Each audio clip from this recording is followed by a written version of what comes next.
eng vangin nghe mi pui te chu man mo takin nan local khom ko thera le daya te po chiar sen lo nu nau te nan zui an thom mi del te shiat khobin Nazareth Iswa kalani an thom mi del te shiat khobin Nazareth Iswa kalani ramtin khotin muntin ami lo pung inan lo kal khom chin an zinga dam lo mit del te ke boy kal thai lo tam tak po eng wangin nge an lo tel ve Nazareth Iswa kalani eng wangin nge an lo tel ve Nazareth Iswa kalani mithi te an lo nung leta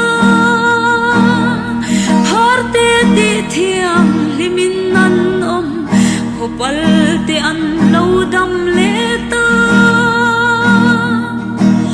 ram huai zol ten ngai an ole thipui le tui phone po abang Nazareth Iswa kalani thipui le tui phone po abang Nazareth Iswa kalani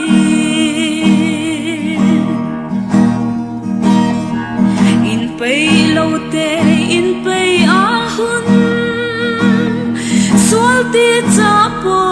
ahun ta kan tan khua a lo tlai ma hila nung lam paya malam umin trong trai le pian thara hun ta Nazareth Iswa kalai hian trong trai le pian thara hun ta Nazareth Iswa kalai hian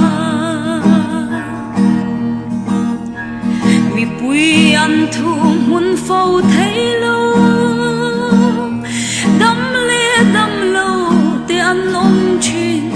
lai luat te hian pui na anai tling chela piang pui ti azua atlai luta an la tiang Nazareth Iswa kaliam ta atlai luta an la tiang Nazareth Iswa kaliam ta